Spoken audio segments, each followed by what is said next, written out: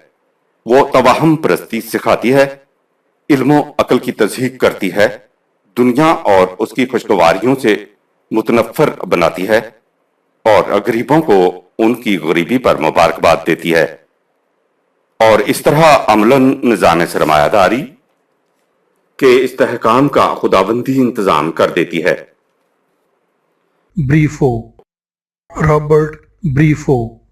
اس باب میں لکھتا ہے، عیسائیت کا جرم یہ ہے کہ اس نے اپنی ساری تاریخ میں ہمیشہ استبداد کا ساتھ دیا ہے اور اسے قوت بہم پہنچانے کا ذریعہ بنی ہے، سوائے ان حالات کے جہاں خود کلیسا کا مفاد غریبوں کے مفاد کے ساتھ وابستہ ہو گیا تھا۔ اس نے کبھی اپنا اثر و قوت کمزوروں کی آزادی اور مستبد قوتوں کے مظالم کی روک تھام میں صرف نہیں کیا، اس کے برعکس اس نے ہمیشہ جور و ستم اور جبر و استبداد کی حمایت کی ہے۔ اس کے بعد بریفو، ہسپانیہ کے پروفیسر ڈاکٹر فالتا دی گراسیا۔ کے یہ الفاظ نقل کرتا ہے، عیسائیت میں عدل کا تصور بھی اسی طرح نامانوس ہے جس طرح ذہنی دیانت کا۔ یہ اس کے تصور اخلاق سے یکسر باہر کی شے ہے۔ عیسائیت نے ان لوگوں سے تو شفقت و ہمدردی کا اظہار کیا ہے جن پر ظلم و ستم ہوں، لیکن خود ظلم و ستم سے ہمیشہ تسامح برتا ہے۔ اس نے ان لوگوں کو جو ظلم و استبداد کے بوجھ کے نیچے دبے ہوئے ہوں، جنہیں مصائب و شدائد کے ہجوم نے گھیر رکھا ہو، دعوت دی ہے اور انہیں آئین محبت کی تعلیم دی ہے، انہیں رحم و عفو کا سبق سکھایا ہے، انہیں خدا کی ربوبیت کی یاد دلائی ہے، لیکن مذہب و اخلاق کے اس طوفان میں جس کے متعلق کہا جاتا ہے کہ وہ اخلاقی ضوابط کی معراج کبریٰ ہے، عام انصاف اور عام دیانت کے لیے کوئی جگہ نہیں۔ مسیح مقدس جور و استبداد کے ستائے ہوئے مظلوم انسانوں کے درمیان آسمان سے اترتا ہوا فرشتہ دکھائی دیتا ہے جو ان کی طرف فارکلیت کا پیغام رحمت و شفقت پہنچاتا ہے، لیکن اس جور و استبداد کی علت معلوم کرنا اس کے دائرۂ شعور سے باہر ہے۔ خیر و شر کا صحیح تصور اس کے حیطۂ نگاہ سے خارج ہے۔ یہ ظلم و ستم اس کے نزدیک خدا کی طرف سے گناہگاروں کے لیے ابتلاء و آزمائش ہے، نظام عالم کا خاصہ ہے، اسی حکومت کا فیصلہ ہے جو دنیا میں خدائی حقوق کی بنا پر قائم ہے۔ سینٹ ونسنٹ، فرانس کے اس قید خانہ کا معائنہ کرتا ہے جو دنیا میں جیتا جاگتا جہنم ہے۔ وہ وہاں محبت کا پیغام عام کرتا ہے اور گناہگاروں کو توبہ کی تلقین کرتا ہے، لیکن وہ ظلم و استبداد جس پر اس جہنم کا قیام ہے اس کا اسے احساس تک بھی نہیں ہوتا۔ ظالموں کے پنجائے ظلم و استبداد میں جکڑی ہوئی انسانیت کی چیخیں نکلتی رہیں، انسانوں کی زندگی اور قلوب و اذہان غلامی کی زنجیروں میں بندے رہیں، ان کی ہڈیاں چٹکتی رہیں، وہ مٹ جائیں، فنا ہو جائیں۔ عیسائیت کی روح انہیں جا کر تسلی دے گی، لیکن یہ اس کے حیطۂ تصور میں بھی نہیں آئے گا کہ اس ظلم و ستم کو کس طرح سے ہٹایا جائے جس کی وجہ سے انسانیت ان مصائب کا شکار ہو رہی ہے۔ ان چیزوں کا اسے احساس ہی نہ ہوگا۔ ان مظالم کے استحصال اور ان سے انسانوں کی نجات کی ذمہ داری کی طرف سے یہ بالکل آنکھ بند کیے رہے گی۔ عدل و انصاف اور حق و باطل کی طرف سے عیسائیت کی روح یکسر بے حس ہے۔ یہ تصور اس کے نزدیک ایسا ہی اجنبی ہے جیسا صداقت کا تصور۔ وہ ہمیشہ عفو، برداشت، رحم دلی کا سبق پڑھاتی رہی ہیں، لیکن عدل و انصاف کی اسے کبھی یاد نہ آئی۔ زندگی اور اس کی تمام خودداریوں کا ترک، تدیسۂ آرزو، عام مدافعت، خاموش عادات، ایک گال پر تمباچا کھا کر دوسرا سامنے کر دینا، غرضے کے اس قسم کے متشدد غیر فطری ضابطہ اخلاق کا طوفان عیسائیت کے شعور کو مستل کر سکتا تھا، لیکن ظلم و استبداد اور جور و ستم کے کسی منظر سے وہ متاثر نہیں ہو سکتی تھی۔ دی میکنگ آف ہیومینٹی، پیج 322-323۔ یہ وہ عیسائیت جو یورپ کا مذہب تھی، اگر مارکس، اسے کمزوروں کے لیے افیون نہ کہتا تو اور کیا کہتا؟ یہ تھا وہ مذہب جس کے خلاف رد عمل کا نام مارکس کا فلسفہ ہے۔ چنانچہ لینن لکھتا ہے، سرمایہ داری کی غیر مرئی قوتوں نے ذہن انسانی میں ایک ڈر کی صورت پیدا کر دی ہے، جس سے ایک حاکم اعلیٰ کے تخیل کی بنیاد پڑی، اسے انسان نے خدا کے نام سے پکارنا شروع کر دیا۔ تو جب تک خدا کا تخیل ذہن انسانی سے فنا نہ کر دیا جائے، یہ لعنت کسی طرح دور نہیں ہو سکتی۔ Hammer and Sickle by Mark Patrick. ایک اور جگہ لکھتا ہے، مذہب لوگوں کے لیے افیون ہے، اس لیے مارکسزم کی روح سے دنیا کے تمام مذاہب اور کلیسا سرمایہ داری کے اعلی کار ہیں، جن کے توسط سے مزدور جماعت کے حقوق کو پامال کیا جاتا ہے اور انہیں فریب دیا جاتا ہے۔ لہذا نفس مذہب کے خلاف جنگ کرنا ہر اشتراکی کے لیے ضروری ہے، تاکہ دنیا سے مذہب کا وجود ہی مٹ جائے۔ لیبر منتھلی، دسمبر سن 1926۔ میکیاولی نے لکھا تھا کہ حکمرانوں کو چاہیے کہ وہ مذہب اور اخلاق کو اپنی قوت کے استحکام کے لیے بطور ذرائع استعمال کریں۔ مارکس نے کہا کہ مذہب اور اخلاق کا نام ہی صفحہ ہستی سے مٹا دینا چاہیے، کیونکہ انہی کے بلبوتے پر سرمایہ داری کا نظام قائم رہتا ہے۔ چنانچہ لینن اپنی ایک تقریر میں نوجوانوں کو مخاطب کر کے کہتا ہے، ہم ان تمام اخلاقی حدود و شرائع کی مذمت کرتے ہیں جو کسی مافوق الفطرت عقیدہ کا نتیجہ ہوں۔ ہمارے خیال میں اخلاق کا نظریہ ہمیشہ جماعت کے مفاد کی جنگ کے ماتحت ہونا چاہیے۔ ہر وہ حربہ جو قدیم غاصبانہ نظام معاشرت کے خلاف اور مزدوروں کی تنظیم کی تائید میں استعمال کرنا ضروری سمجھا جائے، عین اخلاق ہے۔